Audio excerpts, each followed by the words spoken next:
Hello again everyone. Okay, today we're going to do a tour of the engine room with our chief engineer. So without further ado, we'll push on and have a discussion with him.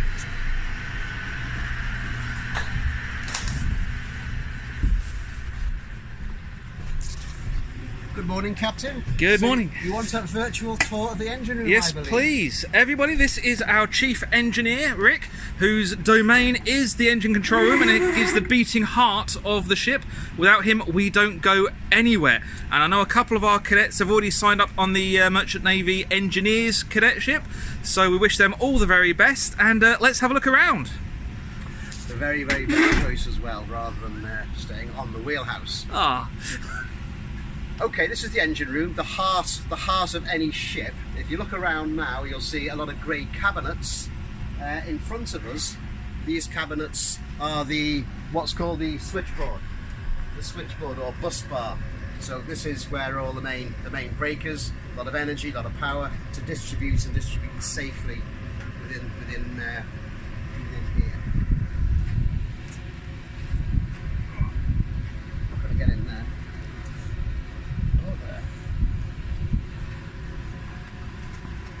So if you look inside the cabinet, come round. We don't use cables as such. If you can see there, that's copper, and those copper will transfer all the electricity much safer and with less issues than straight cabling. This terminology is called the bus bar, and we use copper because copper is a very good conductor of electricity. So to do this job, you've got to basically science-based, really, physics, chemistry. There's also sort of mathematics and whatnot, and also because the company like you to write about what you've done, you've got to do a bit of English as well. Okay, so we operate the systems through our two computers here. This is a relatively modern ship, very, very new build, so we're using the new technology. These computers allow me to operate everything remotely. So although I can do it locally, it's nice to do it remotely. It gives me a better picture, a better overall viewpoint. And what have we got here? What have we got to operate? We're a ferry, so a ferry is looking for manoeuvrability. That is, we want to get in and out of port quickly, easily and safely. To achieve that, we have the standard design. I'm saying standard, your Dover ferries are going to be a different kettle of fish. So we have two main engines, we have two propeller shafts, we have two gearboxes because the engines run at a higher rev and we want a better efficiency with a slow turning propeller shaft. The propellers run at a constant speed, so we actually vary the pitch. So I could run the engines up now and nothing would happen.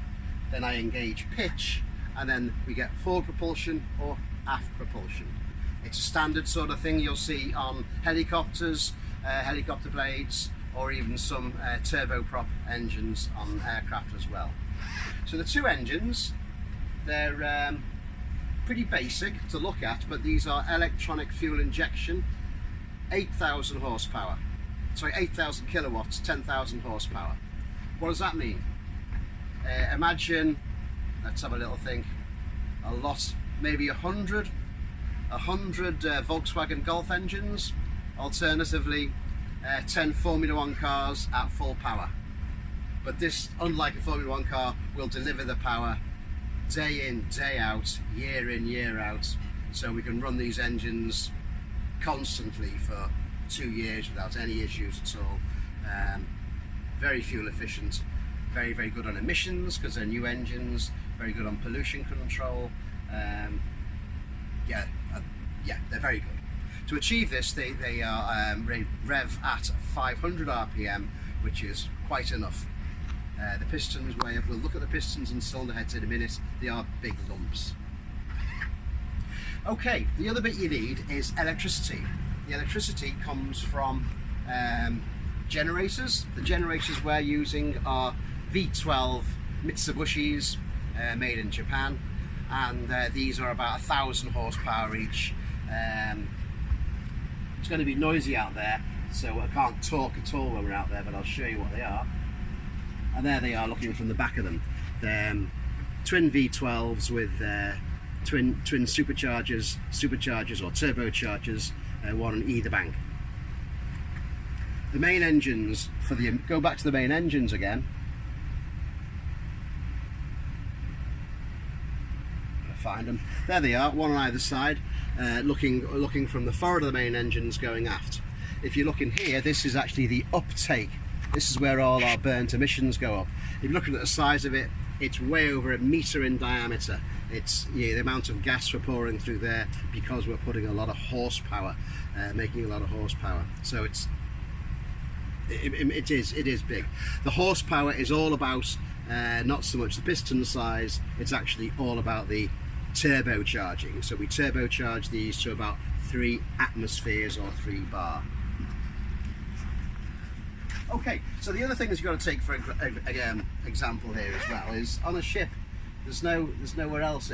We've got to do everything ourselves. We've got to cook everything, we've got to ventilate everything, warm everybody, hot water for your showers. All the things you take for granted we have to manufacture. The main one is electricity, and that's what a generator is all about. That's what's keeping these lights on, nothing else. Okay, the engines, they make a lot of horsepower. We've got to cool them as well after that as well. So we've got a lot of intensive cooling systems. Anyway, enough of that. We're going to go outside and have a look. Captain, do you want to put some air defenders on? If you can, with one hand. I'm multi-skilled, but I'm not multi-dexterous. There you go. Okay, we wear these here because with supercharging and turbocharging, a lot of noise there, so I like to keep my ears.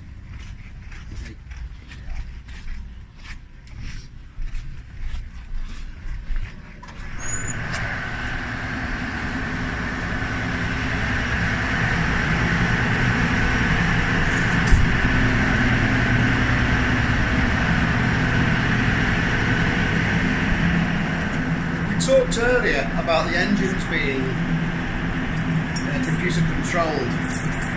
This is the computers for one of the engines. This is the computers for one of the engines. Again, this sort of technology might be certainly new to me when I joined the ship. It's called bus technology. It's in the same way as when the internet talks to you. This is like its own little internal internet. And it's talking to everything around the engine room. So it's communicating injection times and all the information. Data, it's coming through here. These fellas here are what control the engine. And if one's running, one's on standby, the other's running, the other's on standby. They're talking to each other now, but we're not running them because the engines are turned off. We're in pause. If you think ships are simple, think again.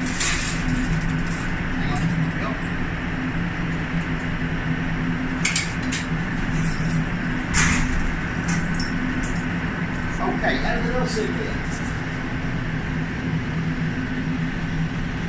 We're just going to keep some of our engine spares. But yeah, let's move on. Let's move on. We were talking about cooling before. One of our cooling systems here with a control valve. Bit of a lump, and then we cool that through seawater, and then we feed the seawater through this is what's called a plate cooler. So that's a plate cooler. These are smaller plate coolers for the main engine jacket water, or exactly the same way as a car's got a cooler radiator.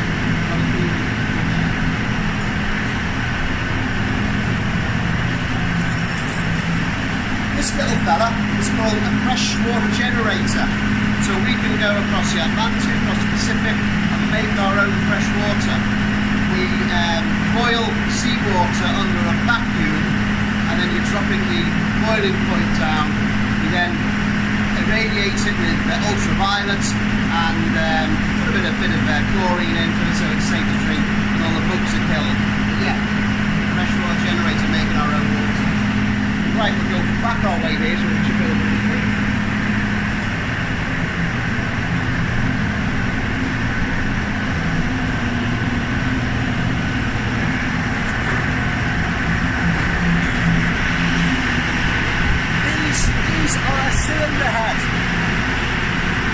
a cylinder head spare for the ship. We've had them overhauled and they're just waiting to get used as and when. We're going to come walking on top of the engine now, so watch your step.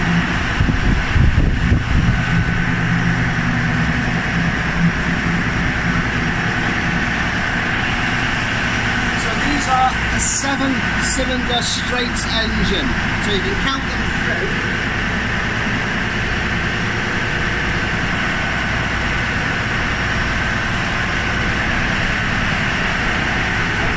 At the back there, that is the turbocharger. That's what gives it the horsepower. But when we turbocharge air, we compress it, we make it hot, we want to cool it down. So we cool it down through this big box, which is called an intercooler. You've heard that phrase on the you'll see them on wagons and cars now. Intercooled turbocharged. Get it better.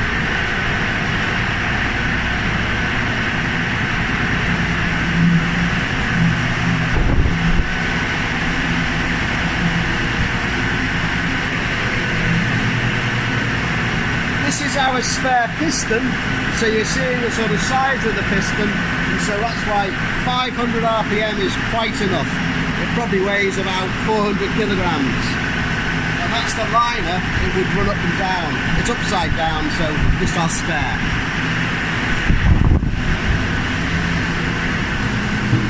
I don't know if you can recognise this. This is what's called a conrod, our spare conrod. So we could use that in the event of having to overhaul the engine. But at the moment we're not that far into the life cycle of the engine. Probably use that after 20 years. Let's go down the steps.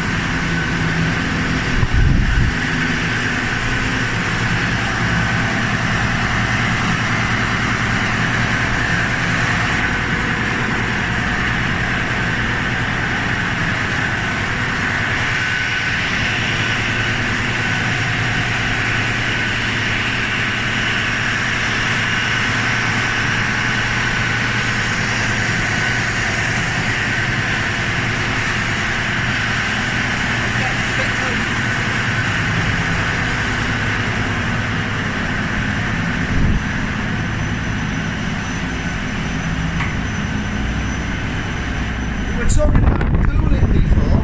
These are our seawater pumps that go underneath the plate coolers we've looked at above us. This is the pipework that takes us all. But, depending on where in the world, it could be in the Baltic or it could be in the Persian Gulf. You need 1, 2 or 3, depending on how water comes through.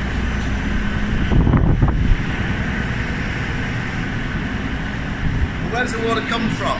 We're now standing underwater. These are the seawater boxes. There's one here and one here. So we draw our seawater for the pumps and ballast systems through these huge lines here. These are our biggest pipelines. And they feed seawater pumps and ballast pumps, fire pumps, the other pumps.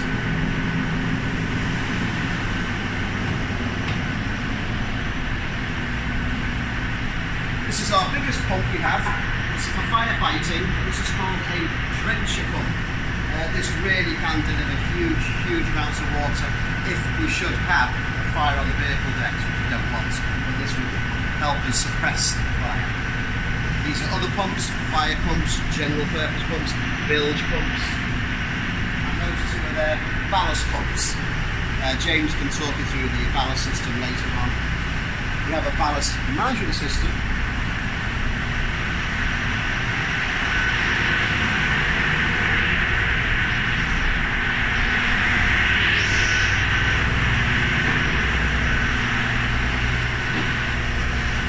When we bring ballast water on board, we filter it through this big filter, and then we put it through the tubes over there, which are very powerful ultraviolet lamps, and they destroy any organic life within the water itself. To make the lamps work, we run them on very high voltage, very dangerous voltage, about 36 kilowatts. So we kill stuff coming on board, then we pump it off, we kill it. This is so we don't carry organisms from different points in the world which can upset the ecosystem. Okay, let's keep moving.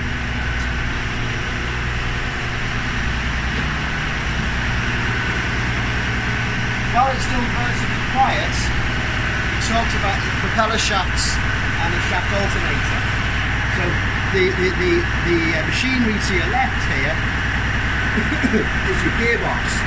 The gearbox is because the engine is running too high, so the gearbox will give you outputs, high speed output into the shaft alternator, low speed output from the propeller shaft. The shaft alternator is because we want a bow thruster up forward, which is electrically driven, so it allows me to transfer energy, although complicated, easily and the cheapest way we can up forward. Okay, we're going to get loud now and we're going to look at propeller shafts.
Electrician's workshop. We're coming in here, it's a bit quieter.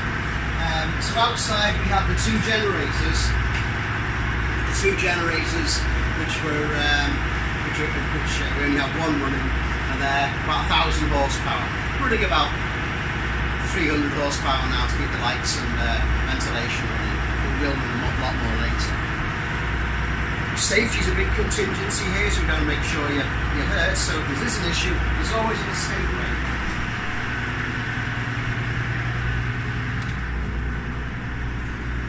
So you can escape here, and if you're looking at the bulkheads here, you see this insulation material here. This is called structural fire protection, and this will keep me in this room before I escape for 60 minutes before I get burnt alive. So yeah, very good, very good and well looked after. So let's have a little look. Where should we head to now? We'll show you the general workshop, and then we'll have a look at the safety systems.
second engineer was doing, he was replacing a filter on the outside of the main engine turbocharger as a matter of routine maintenance.